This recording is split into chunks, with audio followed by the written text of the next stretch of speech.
नमस्कार मित्रांनो, आजच्या सेशनमध्ये आपल्याला गुप्तकाळ हा दुसरा पार्ट या चॅप्टरचा बघायचा आहे। तर ह्याच्यामध्ये मुख्यतः त्यांचा समाज प्रशासन आणि त्या काळातला व्यापार वगैरे ह्या गोष्टी आपण बघूयात। ठीक आहे, पहिला मुद्दा आपल्याला जो बघायचा आहे तो गुप्त काळातलं संपूर्ण प्रशासन कसं होतं। ठीक आहे, तर ऑब्वियसली संपूर्ण प्रशासनामध्ये कुठलंही असो, आपण पूर्ण प्राचीन इतिहासाचा आपला जवळजवळ संपत आलेला आहे किंवा मध्ययुगीन काळात सुद्धा राजा जो असणार आहे तो सर्व सत्ताधीश असणार आहे, सगळी सत्ता त्याच्याकडे असणार आहे आणि प्रशासनाचा केंद्रबिंदू तो असणार आहे। हा जवळजवळ आपण अलिखित नियम त्याला म्हणू शकतो।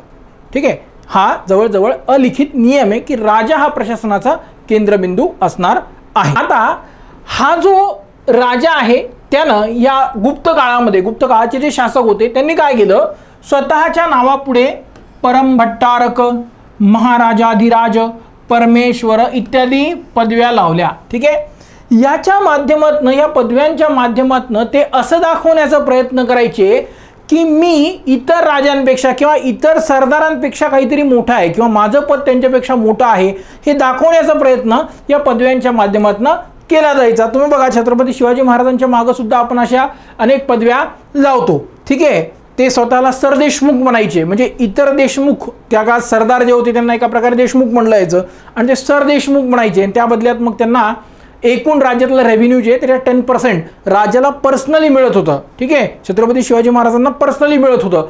हा त्या काळातल्या व्यवस्थांचा भाग आहे। ठीक आहे, तर गुप्त शासक अशा प्रकारच्या पदव्या नावापुढे लावायचे। ठीक आहे, आता गुप्त शासकांकडे स्वतःचं सैन्य होतं। ठीक आहे, सैन्य होतं, मात्र त्याची संख्या ही खूपच कमी होती, खूपच मर्यादित होती, कारण गुप्तांचं राज्य, गुप्तांचं साम्राज्य हे सरंजामदारांचं राज्य होतं।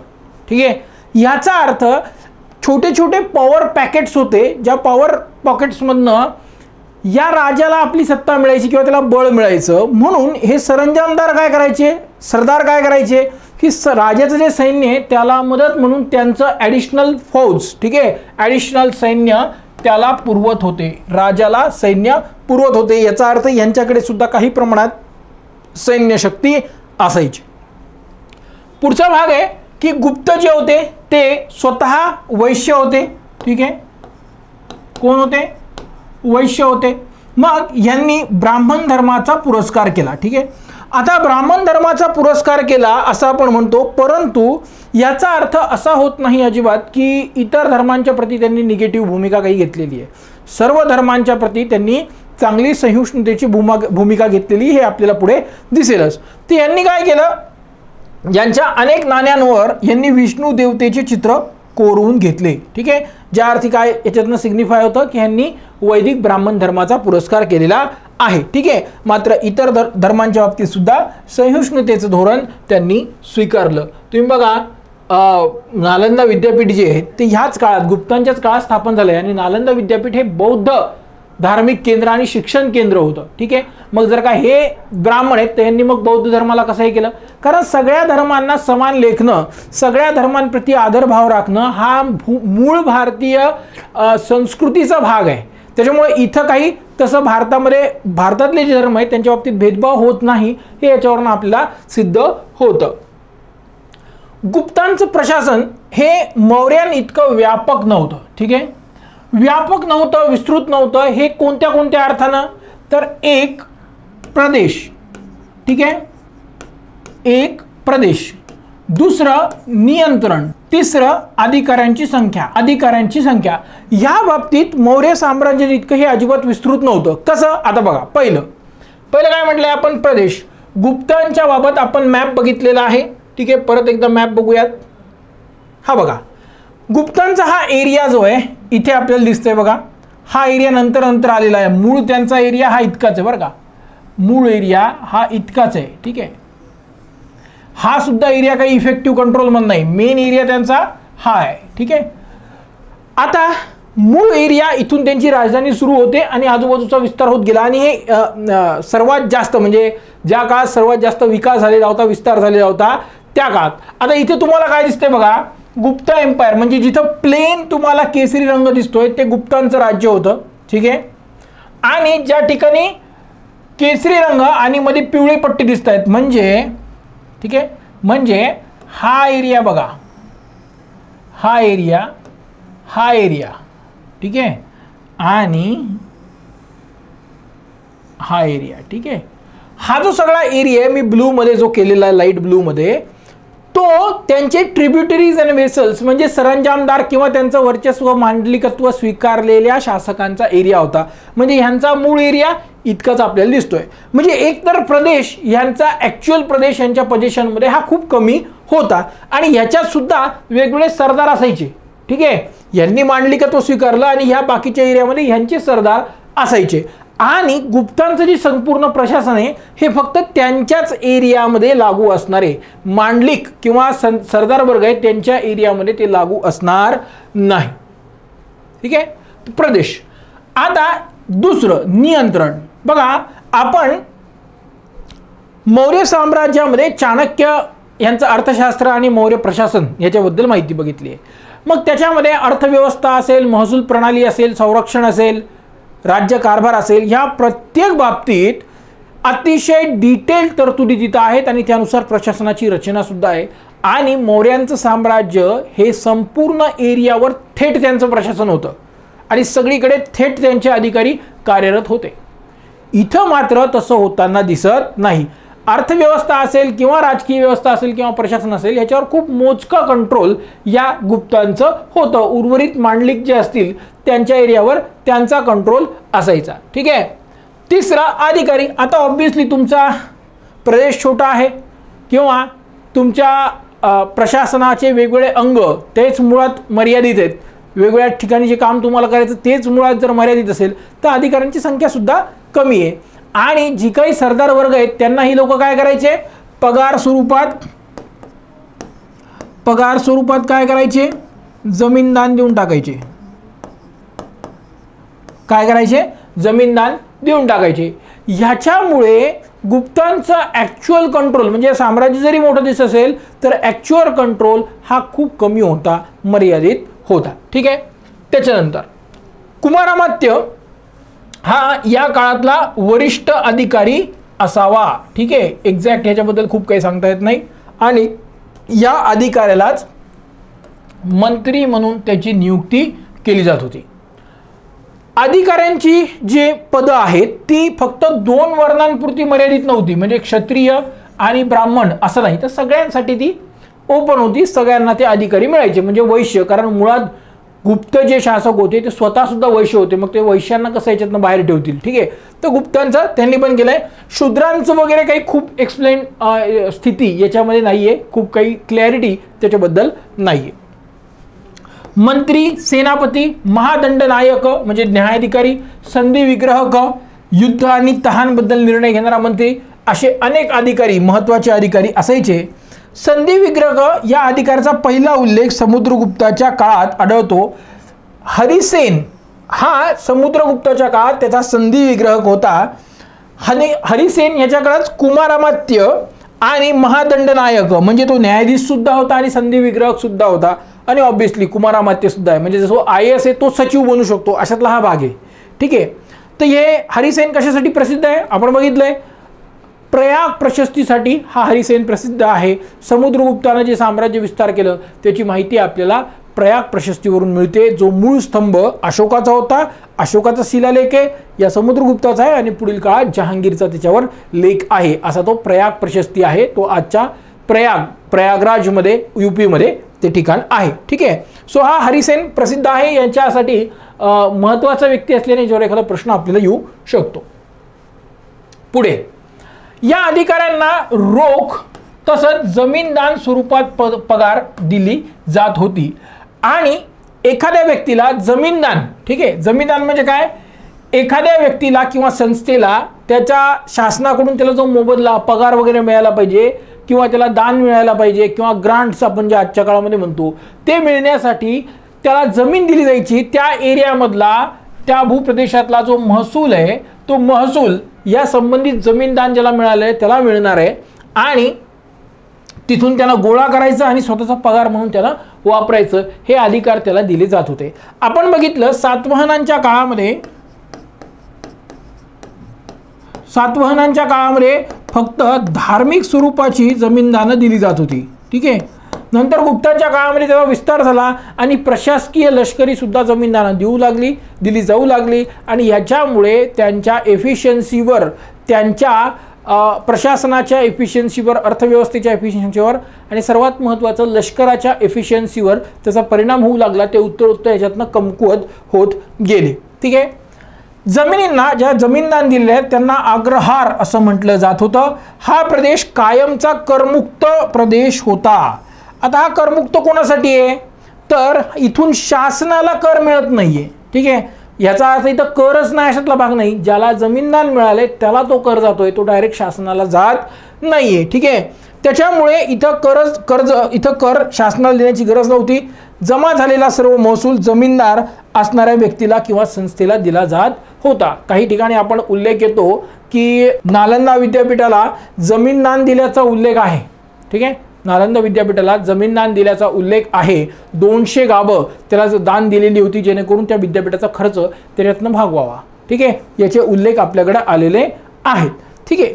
तर अशा पद्धतीने ही जमीनदानं दिली जात होती. आता गुप्त काळात जे प्रशासन होतं ते प्रशासन कशा प्रकारे त्याची विभागणी केली जायची, तर राष्ट्र हे साम्राज्यासाठी, जसं आज आपण देश म्हणतो भारताला, तसं त्या काळात ते राष्ट्र म्हणतील, ठीक आहे. राष्ट्राचे उपविभाग काय करणार, ते राज्य किंवा प्रांत, ठीक आहे. त्याचा जो प्रमुख असणार आहे, ठीक आहे, त्याला काय म्हटलं जाईल, भुक्ती असं म्हटलं जाईल, ठीक आहे. त्यानंतर जिल्ह्याला म्हटलं जाईल विषय, तालुक्याला म्हटलं जाईल पेठ आणि खेड्याला म्हटलं जाईल ग्राम. हे सगळीकडे सारखं आहे बघा, खेड्याला ग्राम म्हटले हे सगळीकडे सारखं आहे. आता साम्राज्याचा प्रमुख कोण असणार आहे, तर राजा.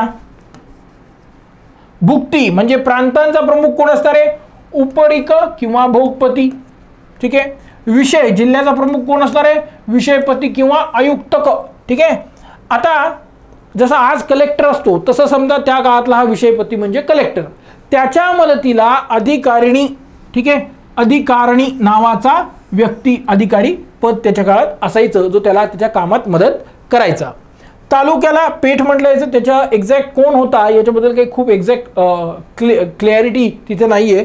आणि ग्रामीण प्रमुख जो असायचा तो ग्रामिक किंवा महत्तर हा अधिकारी असायचा, ठीक आहे. जसं आज आपल्याकडं गावामध्ये तलाठी किंवा ग्रामसेवक असतो, त्या काळात तिथं काय असायचं, हा ग्रामिक किंवा महत्तर. या महत्तर शब्दावर आय थिंक UPSC किंवा MPSC दोन्हीपैकी एक परीक्षेला कुठला तरी प्रश्न याच्यावर विचारलेला आहे, ठीक आहे. कोणत्या तरी एक परीक्षेला कन्फर्म याच्यावर प्रश्न ऑलरेडी आहे या महत्तर या शब्दावर, ठीक आहे. आता गुप्त साम्राज्यामध्ये जे वेगवेगळे भुक्ती किंवा प्रांत होते त्या प्रांतांची लिस्ट आपल्याकडे आहे बघा. पूर्व माळवा, पश्चिम माळवा म्हणजे हा एरिया, ठीक आहे. हा जो सगळा एरिया आहे ना याला माळवा आज म्हटलं जातं, इकडचा एरिया जो आहे, ठीक आहे. त्याच्यात पूर्व माळवा, पश्चिम माळवा. सौराष्ट्र हा गुजरातचा भाग, ठीक आहे. त्याच्यानंतर मगध हा सगळा भाग. आता ह्याच्यामध्ये काय काय येत असेल त्यांना माहीत, ठीक आहे. बर्धमान म्हणजे आज सुद्धा हे पश्चिम बंगालमध्ये बर्धवान किंवा आपले कधी मरताना त्यांना बर्धवान असं म्हणतात किंवा वर्धवान असं सुद्धा म्हटलं जातं. हा इथल्या बंगालमधला हा एरिया आहे, ठीक आहे. मगध तर आपण बघितलंय. पुनरावर्धन अगेन हा इथलाच कुठला तरी पुढचा एरिया असेल. आणि तीरभुक्ती, ठीक आहे, हा एक्झॅक्ट एरिया कशाला म्हटलं जायचं याच्याबद्दल क्लिअरिटी नाही आहे. काय असतं की बऱ्याच गोष्टी आपल्याकडे डायरेक्ट रेफरन्सेस नाही आहेत किंवा आपण आजचे जे शब्द वापरतो त्या काळात ते वेगळे होते, तरी मग प्रत्येक गोष्टीबाबत स्पेसिफिकली सांगता जनरली येत नसतं. ज्या काही आहेत त्या आपण गोष्टी बघतोच, पण हे इतके तिकडे त्या काळामध्ये भुक्ती किंवा प्रांत असायचे. गुप्त काळामध्ये जमिनींचं सर्वेक्षण करून, ठीक आहे, त्यांच्यावर महसूल विषयक व्यवस्था केली गेली याचा उल्लेख पुणा ताम्रपटात आढळतो, ठीक आहे. पुणा म्हणजे आपलं महाराष्ट्राचं पुणा नाही, ठीक आहे, हे तिकडलंच आहे. सरंजामदारांना मांडलिक म्हटलं जायचं, ठीक आहे. आणि वरील जी सगळी प्रशासन व्यवस्था आहे ती या मांडलिकांच्या भागांना लागू नव्हती, ठीक आहे. अंतर्गतरित्या ते पूर्णपणे स्वतंत्र होते. गरजेच्या वेळी राजाला सैन्य पुरवणं आणि आपली लॉयल्टी सिद्ध करणं ही जबाबदारी त्याच्याकडे असायची. ही जबाबदारी पार पाडताना तो 3 प्रकारचे मुख्यतः काम करायचा, ठीक आहे. 3 मुख्य जबाबदाऱ्या त्याच्याकडे असायच्या. कोणत्या? पहिलं, राजदरबारात उपस्थित राहणे. जेव्हा किंवा राजदरबार भरतोय त्यावेळेस बोलवलं जाते त्यावेळेस तिथं जायचं पहिलं. राजाला धन आणि सैन्य दोन्हीचा पुरवठा करणे, ठीक आहे. मग ते वार्षिक एक गिफ्ट म्हणून असेल किंवा स्पेसिफिक काही रक्कम किंवा वेगवेगळ्या कार्यक्रमांना राजाला काहीतरी देखावा किंवा काय म्हणतात त्याला नजराणा वगैरे द्यायचं, अशा पद्धतीच्या माध्यमातून ते करायचे. आणि सैन्य द्यायचं आणि as a token of loyalty, ठीक आहे, आपण राजाबरोबर एकनिष्ठ आहो किंवा राहू ही लॉयल्टी दाखवण्यासाठी आपल्या मुलीचं लग्न राजाबरोबर लावून टाकायचं, ठीक आहे. याच्यातनं तो आपली एकनिष्ठता सिद्ध करू शकत होता, ठीक आहे. तर ह्यामुळं 3 जबाबदाऱ्या त्याच्याकडे होत्या. मुलीचं लग्न आपल्या राजाबरोबर लावलं म्हणजे राजा आपला जावई आणि जावयाच्या विरुद्ध बंड इथं जनरली होणार नाही असं मानायला काही हरकत नाही. तर ह्या प्रकारच्या जबाबदाऱ्या त्याच्यावर असायचा. पुस्तपाल हा अधिकारी मे बी त्या काळात जमिनीचे खरेदी विक्रीवर तो त्या व्यवहारांची नोंद करायचा, जसं आज तलाठी करतो बघा, तलाठी करतो, ठीक आहे. ग्रामस्थ पट्टलाधिकर्ता हा जो अधिकारी होता तो गावातील जमिनींच्या नोंदी ठेवत होता, ठीक आहे. आता इकडे ह्या काळात 2 वेगवेगळे अधिकारी दिसत आहेत, मात्र आजच्या काळात गावातल्या जमिनींची नोंद सुद्धा या तलाठ्याकडेच असते, ठीक आहे. त्याच्यामध्ये तिला दिवीर आणि कर्णिक नावाचे अधिकारी असायचे, ठीक आहे. आणि कायस्थ हा त्या काळातला मुख्यतः कारकून म्हणजे जे क्लर्क असतात, ठीक आहे, त्यांच्यापासून एक स्पेसिफिक जात पुढे तयार झाली. ही कायस्थ जात यांच्यातनं आलेली आहे की जे मुख्यतः क्लर्क म्हणून काम करायचे, ठीक आहे, कायस्थ, ठीक आहे. याच काळामध्ये दंडविधान आणि कायद्याचं संहितीकरण झालं. हे खूप सिग्निफिकंट अशी घडामोड भारतीय इतिहासामध्ये आपल्याला दिसते की जे स्कॅटर्ड कायदे आहेत त्यांना आता संहितीकरण करून एका ठिकाणी त्याला व्यवस्थित त्याची रचना करण्यात आलेली आहे. आणि मुख्यतः भारतामध्ये जिथं कुठं हिंदू संस्कृती आहे तिथं सगळीकडं हे कायदे लागू केले गेले किंवा आपापल्या पद्धतीने लोक त्याचं पालन करायचे. परंतु त्याचबरोबर ही गोष्ट सुद्धा झाली की वर्णानुसार कमी जास्त शिक्षा देण्याची पद्धत सुद्धा ह्याच काळात सुरू झाली. म्हणजे आपल्या याच्यात जात किंवा वर्ण इतक्या खोलवर आपल्या DNA मध्ये रुजलं की एखाद्या व्यक्तीने खून जरी केला तरी त्याला शिक्षा त्याच्या वर्णानुसार ठरेल. जर तो ब्राह्मण असेल तर कमी शिक्षा, क्षत्रिय असेल तर ते ब्राह्मणापेक्षा थोडी जास्त पण इतरांपेक्षा थोडी कमी, शूद्र असेल तर छोट्या गुन्ह्यासाठी खूप मोठी शिक्षा. हे जे डिस्क्रिमिनेशन आहे ते उत्तरोत्तर वाढत गेलं. पुढे काही ग्रंथांमध्ये जसं मनुस्मृती वगैरे ग्रंथ आहेत त्याच्यामध्ये सुद्धा काही प्रमाणात, ठीक आहे, मनुस्मृतीचा जो ब्लाइंडली विरोध केला तो तितकं ते काही खराब नाही आहे आणि आपण त्याला आज बरोबर किंवा चूक म्हणू शकतो, पण ते त्या काळाच्या कॉन्टेक्स्टमध्ये लिहिलेलं आहे, ठीक आहे. असेल चूक, परंतु सगळं 100% चूक आहे अशातला भाग नाही, ठीक आहे. तर त्याच्यामध्ये वर्णानुसार शिक्षा वगैरे ह्या गोष्टी या काळात सुरू झाल्या. शूद्रांना खूप कठोर शिक्षा छोट्याशा गुन्ह्यासाठी सुद्धा दिल्या जाऊ लागल्या, ठीक आहे. तर हे डिस्क्रिमिनेशन आपल्याला उत्तरोत्तर या काळात आता वाढताना दिसत आहे, ठीक आहे. गुप्त काळात जमिनीचे वेगवेगळे प्रकार कोणकोणते होते बघा. क्षेत्र म्हणजे शेतीसाठी उपयुक्त जमीन, ठीक आहे. खील म्हणजे पीक घेण्यास अयोग्य जमीन, ठीक आहे. अप्रहत म्हणजे पडीक जमीन, ठीक आहे. काय केलं जातं साधारणतः आता ज्या लोकांना ग्रामीण पार्श्वभूमी त्यांना माहीत असेल की समजा बऱ्याच वर्ष जर सतत पीक घेत आलो तर जमिनीचा कस थोडा खराब होतो, कमी होतो. मग त्याला 1-2 वर्ष तसंच पडीक ठेवलं जातं जेणेकरून तिच्यात थोडा परत ती रिएनर्जाइज होईल, ठीक आहे. तिच्यामध्ये पोषक तत्व वगैरे परत येतील आणि मग चांगलं पीक येईल. त्यासाठी त्याला काय केलं तर पडीक काही काळासाठी ठेवलं जातं. चराई जमीन म्हणजे जनावरांच्या चराईसाठी आणि वास्तू म्हणजे राहण्यायोग्य जमीन, जिथं घर तुम्ही बांधू शकता, वस्ती करू शकता अशी जमीन, हे जमिनीचे प्रकार होते. त्याचबरोबर या काळात काही शहरी भागामध्ये काही संघटनांचे प्रमुख असायचे, जसं शहराचा प्रमुख व्यापारी, ठीक आहे, त्याला नगरश्रेष्ठी असं म्हटलं जातं, ठीक आहे. नगरश्रेष्ठी असं म्हटलं जातं. आजही महाराष्ट्राच्या काही भागामध्ये नगरशेठ म्हटलं जातं काही लोकांना. नगरशेठ म्हणजे नगर शहरातला सर्वात जुना किंवा मोठा व्यापारी जो असतो त्याला नगरशेठ म्हणण्याची पद्धत आपल्याकडे आज सुद्धा महाराष्ट्रात काही ठिकाणी आहे, ठीक आहे.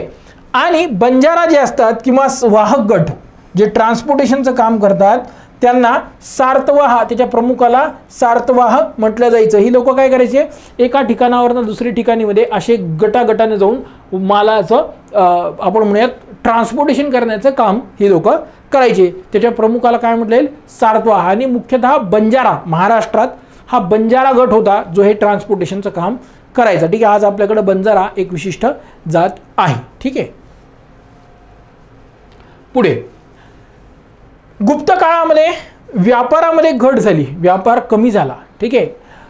या काळात रोम सोबत होणाऱ्या व्यापारामध्ये काही प्रमाणात घट झाली, ठीक आहे. रोम सोबत होणाऱ्या व्यापारात काही प्रमाणात घट झाली, तरीही गुप्तांनी सर्वाधिक संख्येनं सुवर्ण नाणी जारी केली, त्यांनी सुवर्ण नाणी काढली.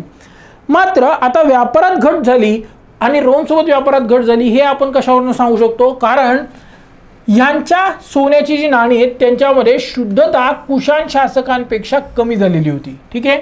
हे कधी होतं, ज्यावेळेस तुमच्याकडे एखाद्या गोष्टीची स्कार्सिटी, म्हणजे आता आधीच्या काळामध्ये सोनं खूप येत होतं. आपण प्लिनीने त्या ग्रीक शासकाला तक्रार केली होती की तुम्ही भारत हा जगाचा शोष खड्डा, सोन्याचा शोष खड्डा झालाय, कुठूनही तुम्ही सोनं उत्खनन करा ते शेवटी भारतात जातं. ही जी तक्रार होती ती नंतरच्या काळात कमी पडली, कारण आता रोम सोबत होणारा व्यापार मंदावला आणि त्याच्या परिणामस्वरूप इथं सोन्याचा जो ओघ होता जगभरातनं तो थोडा थोडा कमी व्हायला लागला आणि त्याच्यामुळे काय झालं, सोन्यामध्ये शुद्धता, नाण्यांमध्ये शुद्धता इथं उत्तरोत्तर कमी होत गेली, ठीक आहे. या काळात परकीय व्यापारात कमतरता आली असली तरीही रोमन बरोबर व्यापारावर कमी झाला. मात्र दक्षिण पूर्व आशिया इकडला व्यापार कमी झाला की लोकांनी काय केलं, दक्षिण पूर्व आशियाबरोबर व्यापारावर अधिक भर देण्यास सुरुवात केली. परंतु ऑब्विसली दक्षिण पूर्व आशिया आपल्यासारखाच रिजन आहे, तिथं सुद्धा सगळं जे त्यांना पाहिजे खाण्यापिण्याच्या वस्तू, कापूस गिपूस सगळं त्यांना मिळतं, त्याच्यामुळे तिकडं व्यापार करण्यावर ह्या मर्यादा होत्या. पण व्यापार अजून चालू होता, हा पूर्णपणे बंद झालेला आहे अशातला काही भाग नव्हता, ठीक आहे. गुप्त काळातील काही प्रमुख व्यापारी बंदरं, ठीक आहे. याच्यावर तुम्हाला प्रश्न येऊ शकतो डायरेक्टली, पूर्व किनारी बंदर कोणतं होतं, पश्चिम किनारी कोणतं होतं, किंवा कोणत्या काळात गुप्त व्यापार या ठिकाणी चालत होतं. पश्चिम किनाऱ्यावर बघा भडोच गुजरात, चौल, कल्याणी आणि कॅम्बे, ठीक आहे. हे महत्त्वपूर्ण बंदरं आपल्याला दिसतात. म्हणजे गुजरात, राजस्थान, महाराष्ट्राच्या बाउंड्रीवर जे सगळा एरिया आहे, ठीक आहे, सुरत, भडोच वगैरे एरिया, ठीक आहे, या सगळ्या एरियावरनं यांचा परकीय व्यापार चालत होता, कारण ऑब्विसली तीच त्यांची सीमा होती, ठीक आहे. पूर्व किनाऱ्यावर बघा ताम्रलिप्ती, घंटाशाळा आणि कांडुरा हे जे ठिकाण होते इथून त्यांचा व्यापार चालायचा. तर हे बघा, हे गुप्त साम्राज्य आहे. हा जो आधीच्या काळातला सिल्क रूट आहे, ठीक आहे. इथं हे थोडं स्प्रे झाल्यामुळे हे मोठं दिसतंय. इकडं वर चायनाच आहे, हा सगळा तिबेटचा रिजन आहे, ठीक आहे. इकडून असायला इथं बघा तक्षशिलापासून इथं आलाय, इथून सुद्धा खूप मोठ्या प्रमाणात व्यापार होतोय, इथं येतंय, इकडून युरोपला जात आहे, ठीक आहे. इकडून बघा साऊथ ईस्ट एशियाला सगळीकडे व्यापार चालू आहे, ठीक आहे. तर अशा मोठ्या भागाबरोबर ह्यांचा व्यापार होत होता. व्यापार काही पूर्णपणे ठप्प झालेला नव्हता आणि त्याच्यामुळं ही महत्त्वाची बंदरं ठरतात. याच्यावर एक ऑलरेडी आय थिंक ताम्रलिप्तीवर काहीतरी प्रश्न किंवा या बंदरांवर एक प्रश्न कुठतरी विचारलेला आहे, ठीक आहे. आपल्या पुस्तकामध्ये आहे, तुम्ही ते शेवटी बघू शकता. प्रश्न आयोगानं UPSCनं सुद्धा आणि MPSCनं सुद्धा विचारलेले सगळे प्रश्न आपण त्याच्यामध्ये घेतलेत, ते एकदा तुम्ही बघून घ्यायचे.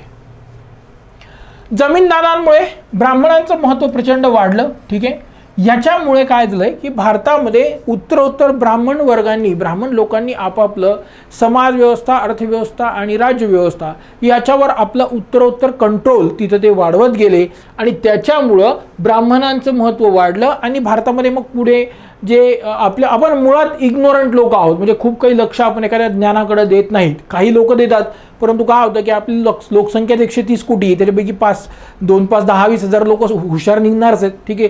ते बाय नॅचरली ते आहे, ठीक आहे. तर ब्राह्मण लोकांचं महत्त्व वाढलं आणि इतर लोकांनी ऑब्व्हियसली ज्ञानाकडे दुर्लक्ष केलं. नारद स्मृती या ग्रंथामध्ये काय केलं गेलं की ब्राह्मणांच्या विशेष अधिकारांची सूचीच दिली आहे की यांना हे विशेष अधिकार आहेत इतरांपेक्षा, ही सूची या लोकांनी दिली. हळूहळू परकीयांना भारतीय समाजात सामावून घेतल्यानं अनेक जाती उपजातींचा इथे उदय झाला. जसं शक असतील, हूण असतील, कुशाण असतील, ठीक आहे. वेगवेगळ्या काळात वेगवेगळ्या लोकांना सामावून घेतले, त्यातनं वेगवेगळ्या जाती तिथं तयार झाला. मनुस्मृतीमध्ये 60 जातींचा उल्लेख आढळतो.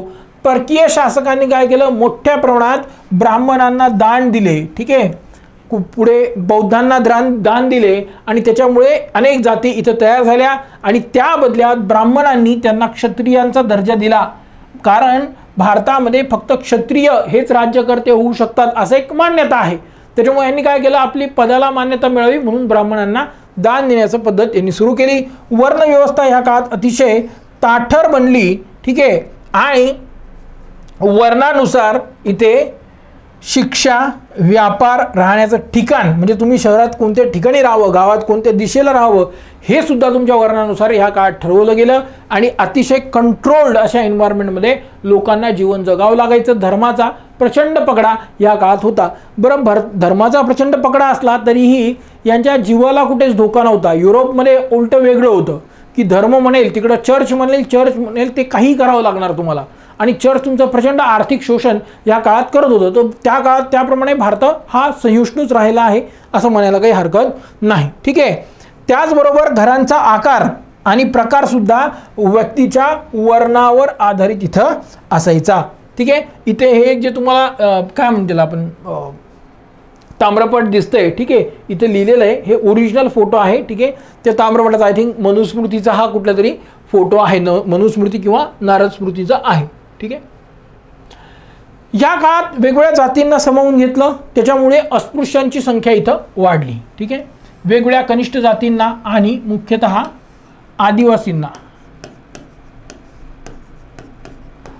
आदिवासींना सामावून घेतल्यामुळे इथं अस्पृश्यांची संख्या वाढली. चांडाळांना हा अस्पृश्य समजलं गेलं. ठीक आहे. तुम्ही बघा फाहियान यांना चिनी प्रवाशांना या चांडाळांचा उल्लेख केलेला आहे. ठीक आहे. तो गावाच्या बाहेर राहतो असा उल्लेख यानं केलेला आहे. त्याचबरोबर तो गावामध्ये येताना त्यांना गळ्याला एखादा मडकं बांधायचं, जसं आपण गायच्या गळ्यात घंटा बांधतो किंवा बैलाच्या गळ्यात घंटा बांधतो तसं त्याने मडकं बांधायचं, त्याला थुकायचं गिकायचं असेल त्या तिथेच थुकायचं आणि ते असं गळ्यातच बांधून ठेवायचं. आणि शहरात गावात येताना त्यानं मोठमोठ्यानं आवाज करायचा, कारण त्याची सावलीसुद्धा कोणावर पडली की त्याचा धर्म भ्रष्ट होतो असं मानलं गेलं. ठीक आहे. आणि त्याच्यामुळं यानं काय करायचं, लोक मोठमोठ्यानं ओरडायचं, गावाच्या बाहेर राहायचं आणि गळ्यात मडकं बांधायचं. इतके नियंत्रण त्याच्यावर उत्तरोत्तर लादले गेले. स्मृती रचनाकार कात्यायन, ठीक आहे, कात्यायन स्मृती यांनी पहिल्यांदा अस्पृश्य ह्या शब्दाचा उल्लेख केलेला आहे. ठीक आहे. याच काळात शूद्र लोक हे कृष्ण या देवाची पूजा करू लागले. ठीक आहे. हा काही काळ आदिवासींचा सुद्धा देव होता. ठीक आहे. या काळात कायस्थ म्हणजे मुख्यतः कारकून काम करणाऱ्या लोकांचा एक जातीचा इथे उदय झालेला होता. पुढे कृष्णलाच आपण ब्रह्मा विष्णू महेश किंवा विष्णूंचा अवतार मानलं आणि आज तो आपल्या देशात मुख्य देव आहे. तर कालांतराने आपण देवसुद्धा बदलले. तर ह्याच्यावरून आपल्याला अंदाज येतो की माणूस किती मतलबी प्राणी आहे की आपल्या गरजेनुसार तो देवाचं महत्त्वसुद्धा कमी जास्त करून टाकतो. जमीनदारांमुळे जमिनींचं केंद्रीकरण झालं. काही लोकांच्या हातात ह्या जमिनीची संख्या त्याचं हे वाढलं आणि त्याच्यामुळे बहुपत्नीत्वाची प्रथा वाढीस लागली. आता ह्याचं काय रिलेशन आहे? ठीक आहे. काय असतं माहिती आहे का, आपल्याकडे जर संपत्ती आली तर आपण काय करतो, प्रयत्न काय करतो की आपल्यापेक्षा जो श्रीमंत व्यक्ती आहे त्याला फॉलो करण्याचा प्रयत्न करतो. आता जमीनदारांपेक्षा श्रीमंत त्या काळात कोण असायचा? राजा. राजानं अनेक लग्न केले तर मी पण राजा इतकं भारी आहे हे दाखवण्यासाठी जमीनदार सुद्धा काय करायचे, अनेक लग्न करायचे आणि त्यातून ही बहुपत्नीत्वाची पद्धत वाढीस लागली. ठीक आहे. स्त्रियांना हा मालमत्तेचाच भाग समजला जायचा. ठीक आहे. स्त्रियांना मालमत्तेचा भाग समजलं जायचं. या काळात शूद्रांप्रमाणे स्त्रियांना सुद्धा रामायण महाभारत वेद हे ऐकण्याची, आता आपण काय म्हणलंय, श्रवणाची म्हणजे ऐकण्याची इथं संधी किंवा अधिकार देण्यात आला. यांना फक्त ऐकायचं, पठणाचा अधिकार अजून दिलेला नाहीये. स्त्रियांना मालमत्तेचा स्वतंत्र अधिकार नव्हता. मात्र स्त्रीधन, आता स्त्रीधन म्हणजे काय तर एखाद्या स्त्रीला लग्नात मिळालेल्या किंवा मिळालेली संपत्ती, लग्नात मिळालेली संपत्ती म्हणजे स्त्रीधन, तिची विल्हेवाट ती लावू शकते किंवा तिचा मनमर्जी वापर ती करू शकते. याला स्त्रीधन असं म्हटलं गेलं. मग लग्नात तिला तिच्या वडिलांकडनं काही मिळतं, सासरच्यांकडनं काही मिळतं, येणाऱ्या जाणाऱ्या पाहुण्यांकडनं काही मिळतं, ती सगळी तिची वैयक्तिक संपत्ती आहे. ह्याला मात्र ह्या काळातल्या कायद्यामध्ये मान्यता होती. कात्यायन या स्मृतिकारांनी, या कायदेतज्ञांना असं सांगितलं की तिला तिची व्यक्तिगत संपत्ती आणि स्त्रीधन हे विकण्याचा किंवा त्याची विल्हेवाट लावण्याचा पूर्ण अधिकार आहे असं म्हटलं गेलं. म्हणजे सामाजिक दृष्ट्या तिला दुय्यमत्व आता हळूहळू मिळतंय. आर्थिकदृष्ट्या तिच्याकडं काहीच नाहीये, पण तिचं जे वैयक्तिक आहे, तिच्या पित्याकडनं तिला मिळालेलं आहे, तिच्या कुटुंबाकडनं तिला जे मिळालं आहे विशिष्ट लग्नात, ह्या गोष्टीवर मात्र अजूनही तिला पूर्ण अधिकार देण्यात आलेला आहे. आता ही जी परिस्थिती आहे, ह्या परिस्थितीमध्ये स्त्रिया ह्या पूर्णतः आपल्या पुरुष काउंटरपार्टवर, स्पाऊजवर, हजबंडवर या डिपेंड राहू लागल्या आणि त्याच्यामुळे वरिष्ठ 2 वर्णामध्ये मग हळूहळू सती प्रथा किंवा मग ज्या काही स्त्रियांच्या बाबतीत आपल्या समाजामध्ये चुकीच्या चालीरीती यांचा विकास झाला, त्याचं मुख्य कारण म्हणजे ह्या वरिष्ठ 2 वर्णांमध्ये स्त्रिया ह्या पूर्णपणे पुरुषांवर अवलंबून राहू लागल्या. कारण मग त्यांना जगवणारा किंवा त्यांचं पालन पोषण करणारा हा पुरुषच असायचा. सुरुवातीला पिता, त्याच्यानंतर पती आणि त्याच्यानंतर मुलगा अशी त्यांची परिस्थिती झाली की ते कायम सेकंडरी त्या राहू लागल्या, दुसऱ्यांवर ते डिपेंडंट या राहू लागले. ह्याच्यातनंच मग या सगळ्या प्रथा आपल्याकडे वाढीस लागल्या. उच्च वर्णातील स्त्रिया उदरनिर्वाहासाठी पूर्णपणे पतीवर अवलंबून राहू लागल्या. मात्र खालच्या वर्णातल्या ज्या स्त्रिया होत्या त्यांना अर्थार्जनाची सूट होती. मग त्या शेतीमध्ये काम करतील, ठीक आहे, किंवा इतर मजुरी करतील, ठीक आहे, किंवा एक घरगुती छोटा व्यवसाय करतील. मग कुंभारकाम असेल, कापड बनवणे असेल, ह्या गोष्टी त्या करू लागल्या. त्याच्यामुळं खालच्या स्तरातील स्त्रियांवर काही खूप बंधनं आली अशातला भाग नाही. मात्र वरिष्ठ 2 वर्ण ब्राह्मण आणि क्षत्रिय यांच्यावर मात्र इथं बंधनं येऊ लागले आणि याचा परिणाम स्वरूप गुप्त काळामध्ये सती प्रथा वाढीस लागली. ठीक आहे.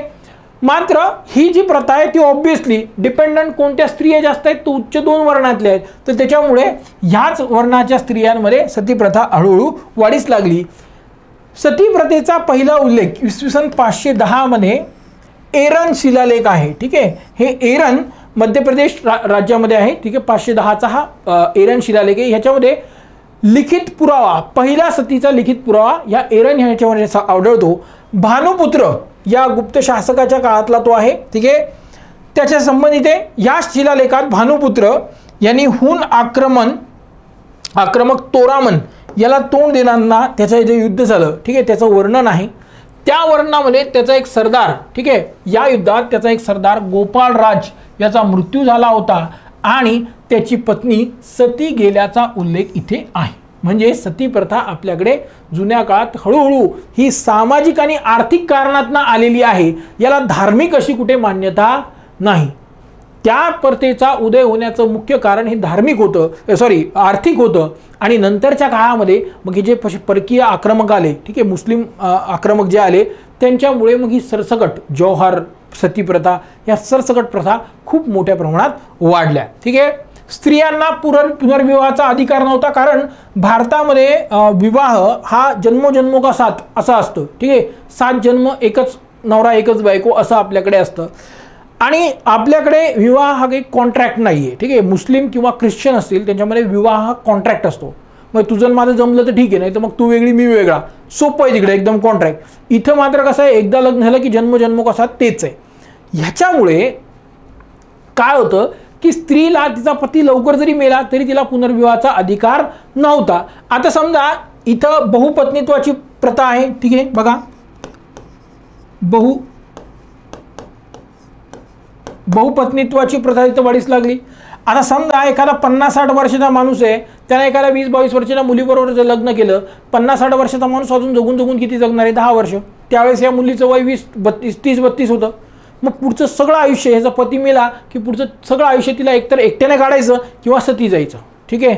मग आता ह्या वयात तिला एकटं ठेवायचं, तिचं सांभाळ कोण करायचा, तिचं संरक्षण कोण करायचं, हे सगळे प्रश्न येऊ लागले. ह्याच्यामुळे हळूहळू इथं सती प्रथा वाढीस लागल्याचं आपल्याला दिसतं. ठीक आहे. तर ही बहुपत्नीत्व म्हणजे संपत्ती आली, संपत्तीतनं बहुपत्नीत्व आलं, संपत्ती आली त्याच्यामुळे त्यांना पूर्णतः डिपेंडन्सी आली. त्या कुठे स्वतः अर्थार्जन करू शकत नव्हत्या, डिपेंडन्सी वाढली, म्हणून पती मेला की यांच्या पुढे प्रश्न व्हायचे आणि त्याच्यातनं हळूहळू सती प्रथा इथं वाढीस लागली. असा हा एकूण घटनाक्रम आपण म्हणू शकतो.